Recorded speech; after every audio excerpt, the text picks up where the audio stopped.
12 আনা মানুষ তাওহীদ বোঝেন না, শিরিক করেন। আমি কি পীরের মুরিদ হওয়ার ওয়াজ করব না তাওহীদের কথা বলবো? এই যে কোনটার বেশি গুরুত্ব দিতে হবে, এই মানদণ্ডটা আমাদের কোরআন সুন্নাহ থেকে জানতে হবে। এবং এটা হলো আমাদের আস-সুন্নাহ ট্রাস্টের যে আশা নিয়ে আমরা চলি, যে আপনাদের সামনে এই মানদণ্ডটা আমরা উপস্থাপন করব। কোরআন কারিমে দিন কি এটা বোঝানো হয়েছে বিভিন্ন জায়গায়। আমি যারা আমার নিয়মিত মুসল্লি, যারা মসজিদে, কেন্দ্রীয় জামে মসজিদে শুনেছেন, তারা অনেকে বিষয়টা নিয়ে অনেকবার আলোচনা শুনেছেন, কিন্তু সবাই তো একভাবে শোনেননি। এজন্য দিনের কোন বিষয়গুলো সবচেয়ে গুরুত্বপূর্ণ আর কোন বিষয়গুলোতে ছাড় দেওয়া যেতে পারে, এই মানদণ্ডটা আমাদের জানা খুব দরকার ভাইরা। কারণ আপনারা আমরা চেতনায় কর্মে দলাদলি মতবিরোধে এমন একটা প্রান্তিকতায় চলে গিয়েছি যে ছোট ছোট বিষয় নিয়ে ঝগড়ার শেষ নেই। আমার সর্বশেষ যে বইটা লিখেছি, সালাতের মধ্যে হাত বাঁধার বিধান, হাত বুকে না নাভির নিচেই না নাভির উপরে, সবগুলো হাদিস আমি আপনাদের জন্য চেষ্টা করেছি পেশ করার। কিন্তু সমাজে এই ছোট্ট বিষয়টা নিয়ে যে ঝগড়া হয়, এটার কোনো শেষ নেই। অথচ নামাজ না পড়লে কোনো ঝগড়া হয় না। এজন্য দিন কি এটা আল্লাহ তাআলা কোরআন কারীমে কয়েক জায়গায় বলেছেন। তার ভিতরে এক জায়গা হলো সূরা আনআম। সূরা আনআমে আল্লাহ তাআলা আরবের আবু জেহেলের নেতৃত্বাধীন যে ধার্মিক লোকেরা ছিল তাদের সাথে অনেক তর্ক বিতর্ক করেছেন। আরবের যাদেরকে আমরা কাফের বলি, তারা কি আল্লাহ মানত? হ্যাঁ, আপনারা অন্তত এটুকু জানেন যে তারা আল্লাহ মানত। আল্লাহ এক মানত না দুই মানত? সর্বশক্তিমান এক আল্লাহ না দুইজন আছে বলতো? তারা আল্লাহ এক মানত, আল্লাহ একমাত্র সর্বশক্তিমান মানত, আল্লাহ একমাত্র সৃষ্টিকর্তা, রেজেকদাতা, হায়াত মওতের মালিক মানত, সব ঠিক ছিল। কিন্তু তারা, আমরা জানি, শিরকে নিপতিত হয়ে ধ্বংস হয়ে গেছিল, ঠিক না? আল্লাহর ইবাদত করত, আবার আল্লাহর ওলি ভেবে বিভিন্ন নবী, ওলি, ফেরেশতা, দেব দেবতার ইবাদত করত। কিন্তু কেন তারা এটা করলো? তাদের তো একটা নবী ছিল, ইব্রাহিম আলাইহিস সালামের তারা উম্মত, ইব্রাহিম আলাইহিস সালামের শরীয়ত মতো তারা চলেছে। তারা প্রায় 2000 বছর ইব্রাহিম আলাইহিস সালামের শরীয়ত মতো চলে। চলার পরে তাদের ভিতরে বুদ্ধি বেড়ে যায়, তাদের ভিতরে বুদ্ধিমান জ্ঞানী পণ্ডিতের সংখ্যা বেড়ে যায়। তারা নতুন নতুন যুক্তি দিয়ে দিন বানানো শুরু করেন। সেটা কেমন? যেমন আমরা করি, আমরা কি বলি, নবীজি সাল্লাল্লাহু আলাইহি ওয়াসাল্লাম করেননি, তাতে কি? তিনি তো নিষেধ করেননি। নবীজি যুগে লাইট ছিল না, লাইট জ্বালাইছো। আর নবীজি যুগে মোনাজাত ছিল না বলে মোনাজাত বাঁধাতেছ কেন? এরকম প্রশ্ন আছে না নেই? আছে। ঠিক এই ধরনের কিছু বুদ্ধিমান আরবদের ভিতরে পাওয়া গেল। 2000 বছর ধরে এক কায়দায় ইবাদত করে কি লাভ? একটু নতুন নতুন নিয়ম বানাতে লাগলো। যেমন তাদের যুক্তি ছিল, ইব্রাহিম আলাইহিস সালামের যুগ থেকে তারা কাবা ঘরে তওয়াফ করত। তারা নতুন একটা পদ্ধতি আবিষ্কার করলো। তওয়াফের সময় হাতে তালি দেওয়া, করে শীষ বাজানো। কারণ আল্লাহর ইবাদত করব, একটু আনন্দ ফুর্তি পেশ করব না? অনেকে আপত্তি করলো যে এই রকম করে তো ইব্রাহিম আলাইহিস সালাম শিখাননি। যারা নতুন পদ্ধতি বানানো তা যুক্তি দিল, ইব্রাহিম আলাইহিস সালাম শেখাননি, কিন্তু এইভাবে করতে তো নিষেধও করেননি। অসুবিধে কি? আল্লাহর ইবাদত করব, কোথাও কি নিষেধ আছে তালি দেওয়া যাবে না? কাজেই করা যাবে। ইব্রাহিম আলাইহিস সালামের সময় থেকে তারা কাবা ঘর তওয়াফ করত কাপড় পরে। বুদ্ধিমান লোকের জন্ম হলো। তারা বললেন যে আমাদের কাপড়গুলো সব হারাম টাকার কেনা, আর হারাম টাকার কাপড়গুলোতে ইবাদত হবে না, তাহলে কি করতে হবে? তওয়াফ করতে হবে ন্যাংটো হয়ে। ন্যাংটো হয়ে তওয়াফ তো ইব্রাহিম আলাইহিস সালাম শেখাননি। বলে ইব্রাহিম আলাইহিস তো হারাম খাইতেন না, কিন্তু ভালো মানুষ ছিলেন। এখন আমরা হারাম খেয়ে ফেলেছি, হারাম টাকার কাপড় হলে তার মসজিদে যাওয়া যায় না, কাজেই ন্যাংটো হয়ে যেতে হবে। এইরকম নতুন নতুন নিয়ম বানালো। ইব্রাহিম আলাইহিস সালাম শিখিয়েছিলেন বিসমিল্লাহ বলে জীব জানোয়ার জবাই করতে হবে।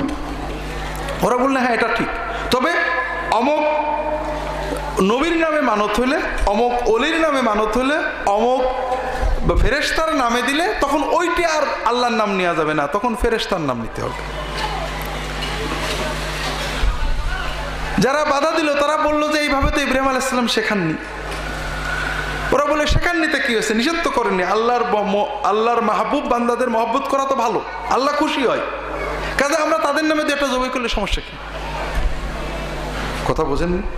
আরো অনেক যুক্তি, সেগুলো বলা যাবে না। সূরা আনআমের প্রথম থেকে পড়লে আপনারা এইগুলো পাবেন। তারা ইব্রাহিম আলাইহিস সালামের শরীয়তের ভিতরে দলিল দিয়ে, যুক্তি দিয়ে নতুন নতুন কিছু নিয়ম কানুন বানাইছিল। তারা কথা বলতো না যে আল্লাহ ছাড়া কোনো আইনদাতা আছে, তারা বলতো এগুলো আল্লাহর শরীয়তের বিধান, আল্লাহ এগুলো করলে খুশি হয়। ইব্রাহিম আলাইহিস সালাম করেননি, বলেননি, নিয়ম দেননি, শরীয়ত দেননি, এইরকম অনেক বিষয় তারা দিন বানিয়ে নিল। আর যেগুলো বেশি গুরুত্ব দিয়েছেন এগুলো তারা অবহেলা করলো। যেমন আমাদের সমাজে আমরা করি, আমাদের সমাজে মাশাআল্লাহ মরার পরে খানার যতখানি গুরুত্ব, জানাজার নামাজের কিন্তু অতখানি গুরুত্ব নেই। ঠিক না ভাই? ঠিক। আমরা মানুষ অসুস্থ হলে চিকিৎসার জন্য টাকা পয়সা দেওয়ার যে গুরুত্ব, এর চেয়ে মরে গেলে খানায় টাকা দেওয়ার ব্যাপারে বেশি আগ্রহ। নামাজ পড়ে কি না পড়ে এটার গুরুত্ব বেশি না, বেশি হলো সে মিলাদ পড়ে কি পড়ে না, অথবা এই ধরনের সামাজিক কাজগুলো করে কি করে না। ঠিক আরব দেশের অবস্থা এরকম হয়ে গেছিল। তারা সামাজিক কিছু রীতি নীতি, নতুন বানোয়াট শরিয়াত, বিদআত শরিয়াতকে দিন বানিয়েছিল, আল্লাহর দিনটাকে ঘুরিয়ে ফেলছিল। আল্লাহ সূরা আনআমে বিস্তারিত এগুলো আলোচনা বহস করার পরে শেষে দিনের 10টা মূলনীতি বললেন। কয়টা? কয়টা মনে থাকবে তো? কয়টা? 10টা। আল্লাহ তাআলা কি বললেন? কুল আউযু বিল্লাহি মিনাশ শাইতানির রাজীম, কুল তাআলাউ আতলু মা হাররামা রাব্বুকুম আলাইকুম। তোমরা তো এইটা হারাম, ওইটা হারাম, ওইটা কেউ না, ব্যাংক কেউ না, কিছু কেউ না, শালিক কেউ না, হ্যান কেউ না, ত্যান কেউ না, এটা করলে অচ্ছুত, ওইটা করলে ওর যাতে তোলা যাবে না, নতুন নতুন নিয়ম বানিয়েছো, এগুলো আল্লাহর শরীয়ত না। আমাদের সমাজে কেউ সুদ খায়, ঘুষ খায়, এজন্য এক ঘুরে করে, এরকম আছে? নেই। কিন্তু গরিব মানুষ হয়তো ব্যাংক খেয়েছে, কুইসে খেয়েছে, তার এক ঘুরে করে, আছে না নেই? ঠিক আবু জেহেলের শরীয়ত এরকম ছিল। তা আল্লাহ তার রাসূল সাল্লাল্লাহু আলাইহি ওয়াসাল্লাম বলছেন, কুল, হে রাসূল আপনি বলেন, তোমরা যে সূরা আনআমের আগে যত আয়াত গেছে, বিভিন্ন আলোচনা হয়েছে, আপনারা পড়ে নেবেন। তাআলাউ আতলু মা হাররামা রাব্বুকুম আলাইকুম, তোমরা শোনো, আমার কাছে এসো, আমি পড়ে পড়ে বলে দিচ্ছি তোমাদের রব কি শরীয়ত দিয়েছেন, কি কি জিনিস তোমাদের হারাম করেছেন বা ফরজ করেছেন, জেনে নাও। আল্লাহ তুশরিকু বিহি শাইআ, প্রথম হলো তোমরা আল্লাহর সাথে কোনো শিরিক করবে না। 1 নম্বর কি? আল্লাহর সাথে কোনো শিরিক করবে না। এটা হলো সব কথার মূল কথা। এটা আমি আজকে বেশি বলবো না, কারণ শিরিক এবং তাওহীদ নিয়ে আমরা অনেক বলেছি। অন্তত আমাদের যারা আজকে আপনারা এসেছেন সবাই কম বেশি সচেতন। তবে মূল কথা হলো শিরক শব্দটা আমরা বুঝি। শিরিক মানে কি? অংশীদার করা। শরিক করি না আমরা ভাইরা? শরিক বোঝেন না? শরিক বোঝেন এমন বাঙালি আছে নাকি? হ্যাঁ, আল্লাহর সাথে আমাদের দুটো সম্পর্ক আছে। একটা হলো আল্লাহ আমাদের রব, আমাদের চালান প্রতিপালন করেন কে? আল্লাহ। আর একটা হলো আল্লাহ আমাদের মাবুদ, আমরা ইবাদত করি কার? এক আল্লাহ। এই দুই বিষয়ে আল্লাহর সাথে কাউকে শরীক করার নাম হলো শিরক। আল্লাহ আমাদের চালান। কেউ যদি মনে করে আল্লাহ ছাড়া অন্য কেউ, কোনো ফেরেশতা, কোনো নবী, কোনো অলি, পীর, গৌস, কুতুব, কেউ আমাদের ভালো মন্দ দেখে, আমাদের কল্যাণ অকল্যাণের মালিক আছে, অথবা কেউ দূর থেকে আমি ডাকলে শোনে, আল্লাহ যেমন আমরা ডাক দিলে শোনে ওরকম কেউ শোনে, এইরকম চিন্তা করলে কি হবে? শিরক হবে। কোনো নবী, অলি, বুজুর্গ তাদের কবর জিয়ারত করা দোষ নেই, কিন্তু নবী, অলি, বুজুর্গ তাদের কাছে সাহায্য চাওয়া, হুজুর আমার বাঁচাও তরাও, অথবা মানত করা, এটা হলো শিরক। কথাটা কি বুঝতে পেরেছেন? ইবাদত একমাত্র আল্লাহর।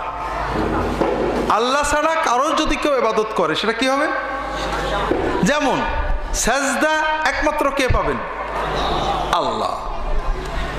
আল্লাহ ছাড়া কাউকে যদি আমরা সাজদা করি কি হবে? আমরা আবার নানান যুক্তি দিই।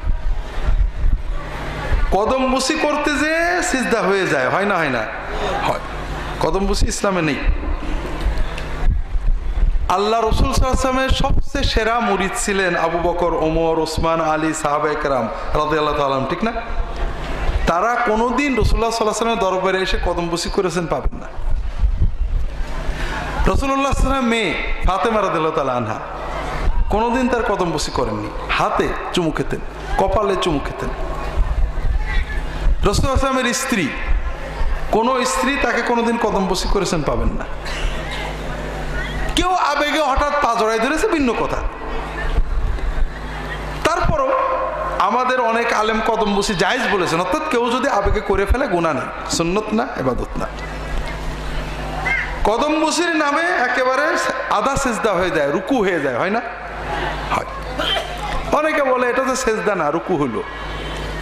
আর আল্লাহ রাসূল সাল্লাল্লাহু আলাইহি ওয়াসাল্লাম কি বললেন? সাহাবারা প্রশ্ন করছেন, আয়ানহানি বা'দুনা লিবা'দ, আমরা যখন একে অপরের দেখা হয় আমরা কি একটু মাথাটা ঝুঁকাবো? ঝুঁকাই না? আধুনিক জামানায় ইউরোপে, আমেরিকায়, জাপানে যখন একজনের দেখা হয় কি করে? হ্যাঁ, কি করে? নড করে। কি করে? মাথা ঝুঁকায়, বাউ করে। আল্লাহ রাসূল বলেন না, এটা করতে পারবে না। যেখানে রাসূলুল্লাহ সাল্লাল্লাহু আলাইহি ওয়াসাল্লাম মাথাটা ঝুঁকাতে নিষেধ করলেন, আপনি রুকু করে ফেললেন কোন আইনে? এই জন্য এইভাবে ব্যাখ্যা করে করেই শিরক আসে। এটা আমাদের আজকেরই না। শিরক বিষয়টা আমরা বিস্তারিত বলেছি, আপনারা পড়বেন। তাহলে আল্লাহ তাআলা শরীয়তের 10টা জিনিসের প্রথম বিষয় কি? শিরক মুক্ত ইবাদত। তুমি এক আল্লাহর ইবাদত করবে, শিরক করবে না। আল্লাহ কোরআন কারীমে এই কথাটা বারবার বলেছেন, উবুদুল্লাহ ওয়া লা তুশরিকু বিহি শাইয়্যা। আল্লাহর ইবাদত করো, শিরক করো না, শিরক করো না, শিরক করো না। শিরকের চেয়ে মহাপতন আর কিছু নেই, আর তাওহীদের চেয়ে বড় জিনিস আর নেই।